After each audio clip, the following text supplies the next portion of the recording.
Sishosho mfethu ngalo sasibona na ishashazo nathi singanda khona ngoba vele ivideo yinde sizwe laphana ubaba oRev Mbanza esho laphana ukuthi kahle kahle oJacinta awuphara umthakathi yini ayibonayo yena ngokwakhe ubone ngathi lezi ingane lezi bazilethile ngamaZulu wabe sechaza ke fast forward even nezinto ezithinta isota singanda khona amagama resihopane.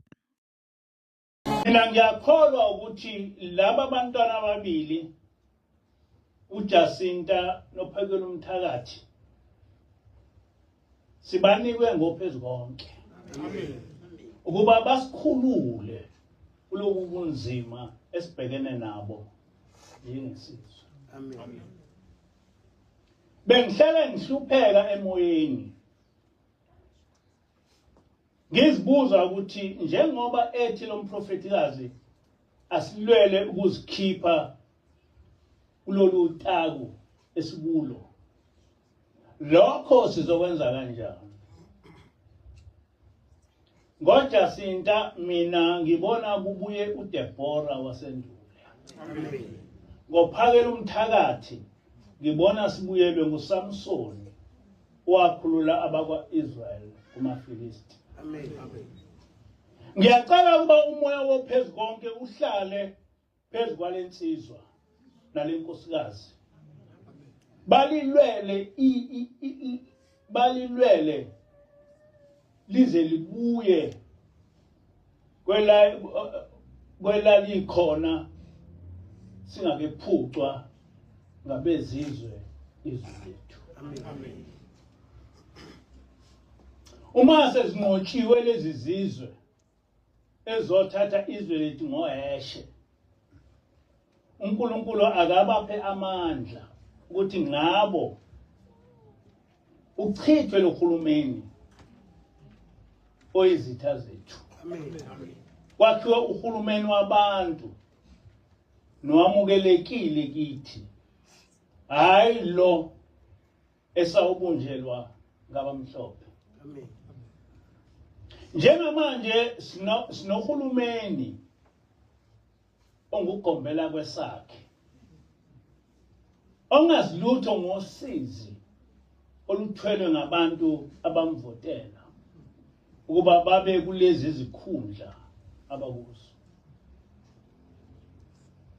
Iningi lalezi zikhulu zihola imali engaphezulu kwegidi 2 ngonyaka kanye nenqwaba yama-benefits kwintela yabavoti okuyithi. Lesi simo sesibenze bakhosha kakhulu benza sengathi kukhona abakwenzayo ukuze babe kulezi zikhundla esebekuzona. Banesibindi sokudayisa izwe lethu bakhiphe izigidi zezimali ukusivimba ukukhalaza ngezwe lethu. Sebenza thina izinswelaboya ngokufuna okwethu ezweni lethu. Eqaleni ngifunde amaHubo 83 lapho uNkulunkulu ethi ngokuba bheka izitha zakho ziyaxokozela nabakuzondayo bayakuvukela benza uzungu ngabantu bakho baceba ukulwa nabafihliweyo bakho bathi ozani sibaqothule bengabe besaba isizwe negama likaIsrael lingabe lisakhunjulwa njengoba silingakhunjulwa njengamanje.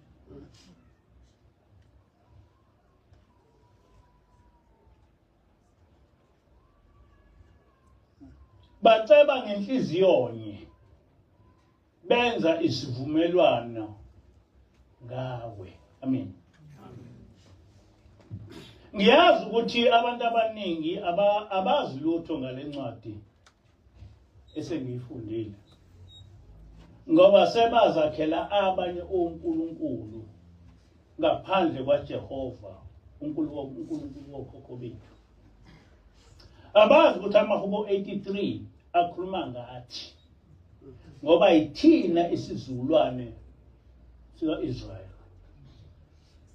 Kodwa ukuze abezizwe baphathe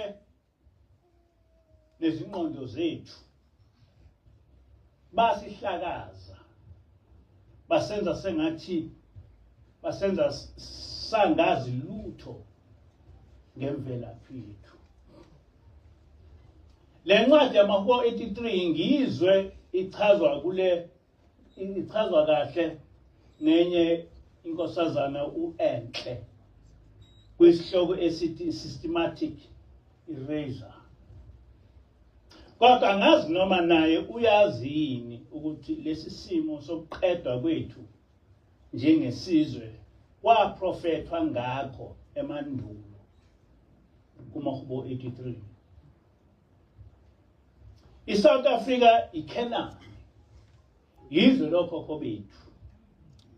Ngakho-ke ngeke sivume ukuba sizohlukunyezwa ngezinye izizwe kulo. Siyisizwe esikhethiwe nesingamaqhawe ukuvikela ongokwethu. Ngithe kusukela emandulo uJehova wasilethela uMose ukuba azosikhipha eGibhithe. Wasilethela uSamsoni ukusinqobela amaFilisti. Wasilethela uDebora ukulwa nezitha zethu. Ngiyethemba ukuthi nanamuhla kusenguye ophezukonke osilethele uphakela umthakathi noJacinta ukuba bavikele lesi sizwe ekuhlutheni ngezinye izizwe.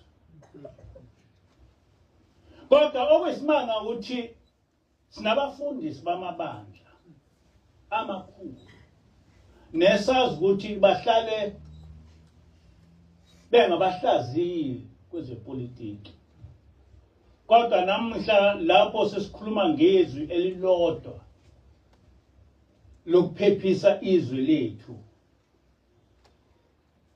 njengama South Africans abamasonto amakhulu nohulumeni sekuyibo abayizitha zethu. Abantu abaningi bayamangala ukuthi kwenziwa yini ukuthi isifundiswa ezinkulu amabandla amakhulu nezikhulu zikahulumeni bonke bebe yisitha sale March and March ezoba mhla ka-30. Inkinga ngumona ukuthi kuqhamuke intombazanyana nomfanyana ongelutho ukuqondisa izinto okwakufanele ziqondiswe yibo. Ngakho-ke bazama ngayo yonke indlela ukuba ibhuntshe lento. They feel disgraced to be exposed ekwehlulekeni kwabo. Lesi simo simkhumbuza indaba yetilosi elalilwela ukuba ukapteni emkhunjini. Kodwa okwathi uma lehluleka umkhumbi lawubhobosa emacaleni ukuze ucwile. Kulokhu la wacwila umkhumbi. Wacelwa nabo bonke abantu kanye nalo lelitilosi. Umuntu onomona wokuhlala efuna ukuphatha noma isikhundla kodwa engenakhono lokwenza lokho engakhetha ukudayisa nezwe kunokuba ebone kuphatha onekhono unaye. Njengoba sibabona nje bela noJacinta nophakela umthakathi. Umona ukuthi thina sehlulekile. Ngakho-ke bekuyini lezi zinto ey'busa ey'qoqa umhlaba wonke. Umona unjalo-ke. Lezi zikhulu-ke zinalowo moya wokuthi ngoba le March ayiqalwanga yithi ayingaphumeleli. kunalokho akumane kubhubha isizwe noma nabo bengabhubha kuleso sizwe. Ukhona umuntu ongaboni ukuthi ukuvuma ama-undocumented foreigners ukuzocasha kulelizwe kuwukusephuca izwe kungukudayisa ngezwe lethu. Ukhona umuntu nje ophila ekhanda ongayiboni yona. Kanjani? Ungaletha igidi zabantu abaqhamuka emazweni onke bezongena ezweni labo undocumented. Bese ucabanga ukuthi uzobuye ube nezwe. Uma seqhamuka umuntu elwa nalento bese kuba uwe olwa naye esikhundleni sokuthi ulwe nalabo abantu abazosephuca izwe. Labantu bacabanga ukuthi sizilima inthini.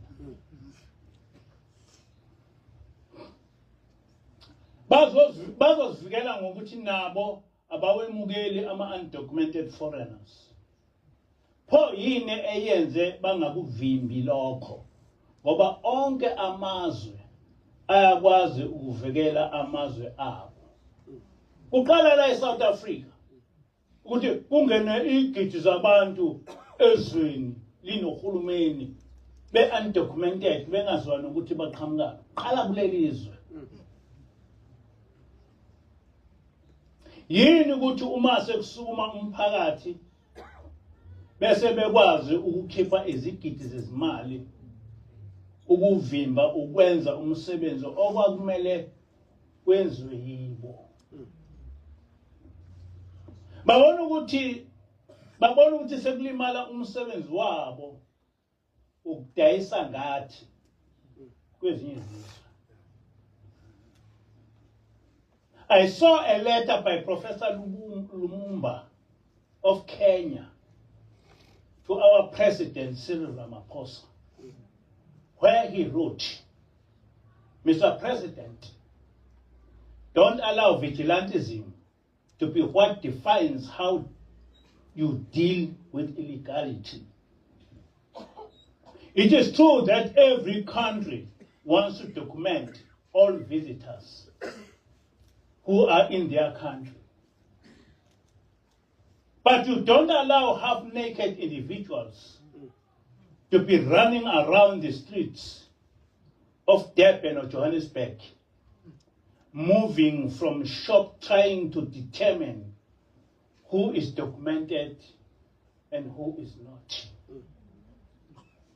And you don't allow them, particularly when you know that they are using derogatory terms, makurekwere, mabahambe. They are telling Africans to leave. When I wrote that letter, I received several letters from South Africans.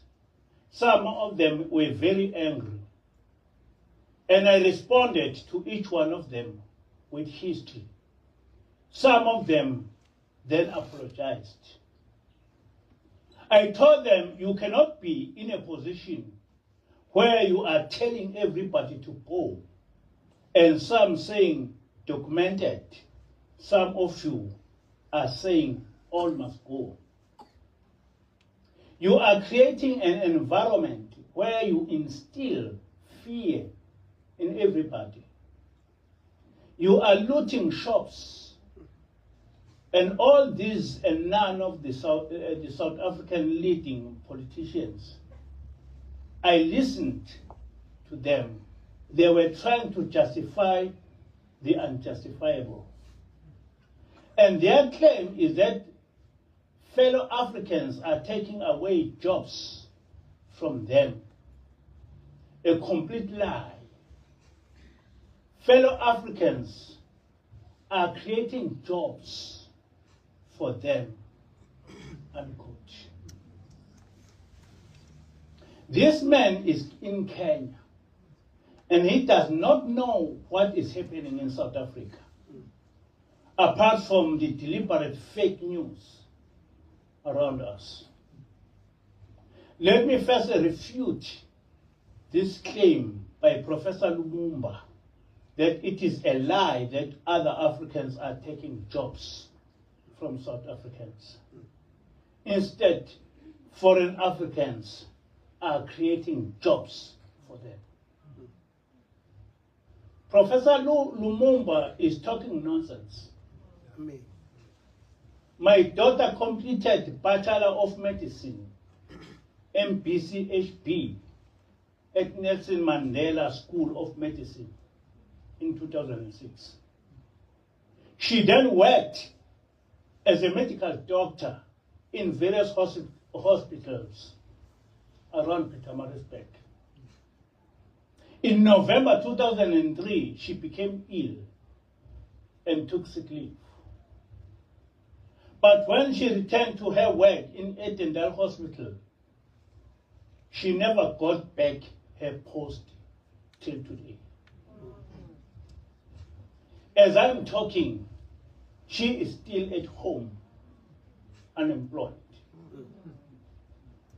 Most of these hospitals around Pietermaritzburg are almost fully occupied by foreign doctors. Others are managers and others are heads of departments.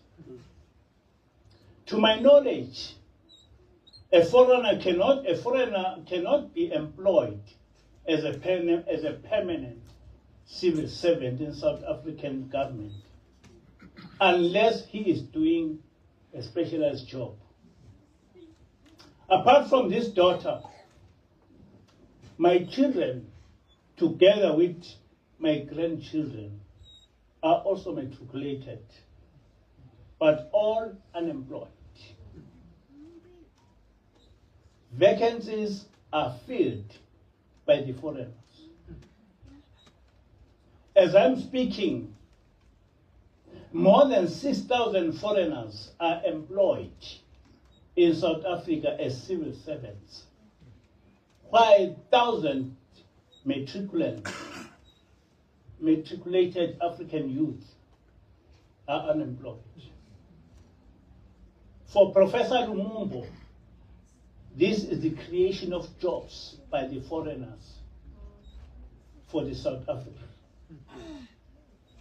He is mocking us. Bengicela ukuthi uJacinta noPhakela Umthakathi noNtuli oyiPremier yase-KZN ngebeyohlola ukuthi kwenzekani kulezi zibhedlela zaseMgungundlovu. Kungenzeka kanjani ukuthi ngingafundisa indodakazi yami kanzima kanje bese ivele iphuca umsebenzi ngabantu bokufika. Umongameli wethu ululekwa ngama-foreigners ukuthi kumele asiphathe kanjani thina esimvoteleyo. Sibizwa ngabezizwe ngokuthi singamaventilante uma silwelwa izwe lethu. Le constitution abamhlophe bayenza ngendlela ukuthi basiphathe ngayo. Ngisho sesikhululekile. Ngakho ke akuzukuba lula ukuphasisa i-constitutional reform unless we demand its application as we are doing for the deportation of the foreigners. Kule constitution eyakhelwa abamnyama ayikho i-provision ye-referendum eyayiku-constitution yabamhlophe neyaba khona ngo-1992. Yeah. Kwaba ne-referendum yabamhlophe bodwa ukuthi bayavuma yini ukuthi kube le constitution ekhona. And i-referendum ngenhlanhla yakuvumela lokho. But there was a referendum. And yayingaqali mhlawumbe nango-1983 yaba khona i-referendum ngoba i-constitution yabo yayi-provide that. Kodwa mase bakhalena yethi i-constitution i-provision i-referendum is out. ngamanye amazwi ayikho into esingayenza thina as a nation. Kufanele siphathwe abantu ababili abathathu, siphathwe amajaji noma abaseparlament mabe ibavuma i-2/3 majority. But millions of people who are not happy, we've got no power. Yet laba bantu bavotelwe yithina. Asibavotelanga ukuthi besenze iqhila. Sabavotela ukuthi besithuthukise. Mase sibona ukuthi abasithuthukisi, we must change it. And asikwazi ukuthi sakhelwe abelungu abangasekho phakathi kwethu basakhela ukuthi kophela iminyaka emingaka you cannot change this what we made for you. And that is what is happening. And we are not fools. We cannot go on like that. No. Yobunkulunkulu ophezu konke akekho. Ngeke sikwazi ukuba sibe ziqhila noma sesakhululeka. Ngakho ke lama protest akangagcini ngokuba ngokukhipha kulelizwe abokufika kuphela. Kodwa akahlanganise nokufuna ukuba kube ne referendum yokushintshwa kweconstitution ukuze sibe ne president ekhethwe ngabantu. Amen. Ngoba lelizwe lolu ngakuphela mangabe siba ne president ekhethwe ngabantu. Amen. Hayi lento lena eyenzekayo. Kuthi noma ipresident singasayifuni kodwa singakwazi ukuyishintsha. What nonsense is that? Asilwele ukuba ukhetho luka 2029 lufane nokhetho luka 1994 lube ne-constitution entsha. Amen. Siyacela ukuthi ophezu konke le march yomhla ka 30 June iholwe nguye. Amen. Ibe impumelelo ngaphandle kokuchitheka kwegazi. Amen. Omdala wezinsuku owahola okhokho bethu ebakhiphe eGibhithe namanje akabe nathi angavumi isizwe sakhe siholwe ngomubi. Amen. Ophezu konke akavikela abaholi bale march yonke imicibisholo yezitha ebhekiswe kubo ibuyele ezitheni. Amen. Siyacela Nkosi ukuba ungasilahli. Amen. Ukhumbule leso sivumelwano owasenza wena wedwa nokhokho bethu. Amen. Ukuthi uyohlala uNkulunkulu wethu. Amen.